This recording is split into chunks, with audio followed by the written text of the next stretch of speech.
Like, what is Nobody is all? gonna bother you.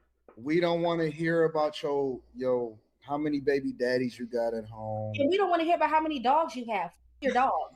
And then on top, let me finish. No. See, now the real no. Hold on. See, the real you is coming out. No, this I'm not hiding anything. To go around, let me finish. No. Hold on. The real you is coming out now. Jalen, We don't don't let want him to make hear about your dog. Fuck you. Now. No. Now. Okay, She's well, See, the dying. thing that y'all don't understand is people know that y'all got a negative disposition towards them. well then White people know y'all hate them. And then when they return the same energy back to you when they say, well, don't nobody want to hear about your ghetto kids at home that keep on writing on the wall all day, then you're going to get offended. You can talk about their dogs and say, fuck you. But then if they call you an angry black woman and it's, and this is where the black fatigue comes from, is because y'all always victims and you're never the aggressor. For some reason or another, y'all are always the ones that get offended. And then when you finally get called out on your, then it's, oh my God, I can't believe it. Diversity, equity, inclusion, and all of this other bull. You just exhibited exactly what men deal with on a regular basis. Now, white people are dealing with it. See, this is what men have been going through inside of their households. They've been knowing and they've been dealing with the angry black woman syndrome for centuries, for decades. Now, white people, the very ones that y'all join forces with, especially white women, they saying, okay, Shaquanda, how many times are you going to be aggressive in the workplace? I mean, Anton is being funny, but I mean, it's even the ladies. The ladies are all laughing because it's just funny. But it's the truth, man. At some point, people are getting tired. Black men go tired first. They call us sassy. You get canceled if you say anything to hold the ladies accountable. They call you broke. They call you gay. If they don't like anything that you tell them. They say you can't handle me. You can't tell me what to do. But it's like, white women are like, we are tired of you too. And the ladies don't like it. Let's go. And how much chicken are you going to steal out of a refrigerator? And when they then call y'all out on y'all boy, now it's you. We don't like to hear your dogs, and I didn't want to go to the potluck because your cat probably was standing on the counter. Now it's coming out. See, now we can start. Now we can get somewhere. Because they can see the resting face. Y'all don't hide y'all emotions well. You think that everybody is supposed to tiptoe around y'all. And now they have black fatigue. Q, now you see what black fatigue is. You're muted, Dalen. I'm sorry. Your mic must have got unblowed. You're not muted on our end. You muted on your end. We can't hear. Jalen, your mic not working. She's going off. Well, while she's trying to figure that out, as someone who has been in corporate America, who has had upper leadership positions as well, I know how to conduct myself in a setting, and I have been reprimanded for being very to myself and being quiet, right? I'm not the type of person who causes problems. I know how to appropriately express myself. And even then, I've even had to, what we quote unquote, code switch to be even more palatable so that You have to code switch if you're a nice person. I've never had to code switch in corporate America. I was just normal. I said code switch because to me that's in more so in layman's terms, but I've even had to, what's the word I'm looking for? Oh, no, you said it the right way. You meant it the way you said it. Oh. Sounds like she segregates herself. Sounds like they come in with this preconceived notion that the other people don't like them. So that's why she's talking about code switching, because she thinks to assimilate and interact with other people, she's code switching, which Anton is saying, just be normal, just be yourself, have conversations, talk about stuff, but they come in with a preconceived notion that white people don't like them. So I think that's why it comes off like they're, they're playing victim, because they already think, oh, they don't like me, so I have to pretend like I like them and talk to them. But it's like, just be normal. until they say something or they treat you in a certain way, then you can be like, hey, they don't like me. But you cannot just say they don't like me. I think they don't like me. Okay, then we'll just keep that. I've had to kind of change it up a little bit because I felt like even if I'm my quiet, authentic self, that's still an issue. I've had that be an issue. Oh, why don't you talk to everyone else? Or why don't you do that? It's being perceived this way. Mind you, I do my job, go home, I speak to people, I say hello, but because I'm not doing some of the extras, then Well, then that's what's required when you want to excel and get into upper leadership. You have to do exceptional things. It's not.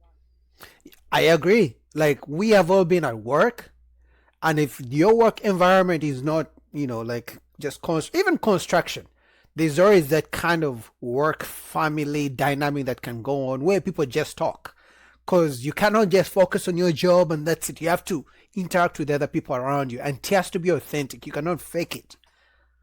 You feel me? Because those are people you're going to see every day. You might as well get along with them. You cannot just pretend and think you're just going to do your job and just focus on it and don't have, because we're going to be honest, work sometimes is 60% how you interact with other people and 40% your real job, if we're going to be honest.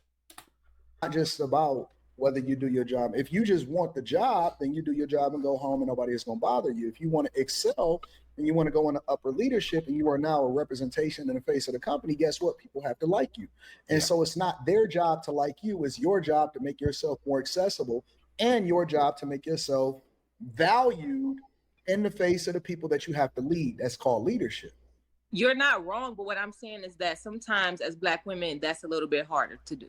It's not. See what I told you? The victim mentality. She's saying even just being cordial and just talking to people and interacting freely is hard to do. So they already have this preconceived notion that it's hard to interact with people. Just interacting with people is hard to do. What do you mean? So for me, it's a mindset. It's a victim mindset. It's a they don't like me. It's a I'm hard to deal with. Rather than saying how can I do better? How can I be better at interacting with people so they don't look at me like I'm just angry all the time? Let me go back. Can y'all hear me now? Yeah. It's Okay. not. No, hold on. It's not. Guess what? There are plenty of women that I know that are likable people. People don't hate them. They're not problematic. They're always seeking them out as project managers in order to do certain jobs. They get exceptional reviews. They level up in corporate America. They're a part of fraternities and sororities. Black woman, I need you to come to the front. I have a question. And they do great things all the time. And guess what? They're Black women. And they don't have problems. They don't have issues with their personality. They don't have to go in and make things difficult. They are very much exceptional. They are very high in whatever their respective careers are. They network effectively. People like them and men love them. Facts. Yo, hold on. This is so funny to me how women who have the ultimate trump card in life, you guys literally have privilege in corporate America. All you got to do is be pretty, smile, do your job, and be likable. For some reason, y'all fuck that up too. That's How? I'm trying to tell. Listen, men love promoting women that look good, take care of themselves, smell exceptional, and get along with people. It's not difficult. You guys get front of the line. You get to take care of things. You get the first right of refusal, all of that. We have, and y'all got laws. Well, y'all previously had laws that encourage promotion and all of this stuff. How do you fuck that up? How do you make it so difficult? And I'm going to tell you why. Because y'all gossip, y'all ugly, y'all negative, y'all always disrespectful to people. You expect for people to tiptoe around you. And Not happy. And people are tired, especially white people, Indian people, Asian people. They're tired of looking at you coming in, look like who the fuck did it and why. You show up late every day. You always run in your mouth. And you never really actually add any value to the organization. And when you don't get a promotion, it's everybody else's fault except for yours. People are tired of listening to Black women complain about their plight in life. You complain about your husbands. You complain about your kids. You complain about your job. You complain about the fucking color of the street. I think what happened is You know, they always scream, black men can't handle me, or you gotta handle me, you gotta accept me the way I can. Thing. They tell black men all those things, but I think what happened is they thought, because you know they scream at black men are like, okay, whatever, what can I do? Our moms, black moms, you know, scream at their own sons, the sons. So black men are trained to quote unquote handle or deal with black women. Like a black man would be more surprised to meet a kind, soft, nurturing woman rather than loud, ratchet kinda ghetto snatching souls and shit like that out of thin air. That's you. Most guys are used to that, black men. So it's very surprising if a man meets a kind, nice, soft, feminine, supportive woman. It's some guys don't even know how to deal with that. So black men are used to it. But what I think black women thought would work, they thought the way they treat black men, other races of people will accept that. But other races of people are saying, hey, listen, we can't handle that shit. If your black men can handle that shit and say nothing, we're going to say something. And black women don't like it because they are used to black men just saying nothing.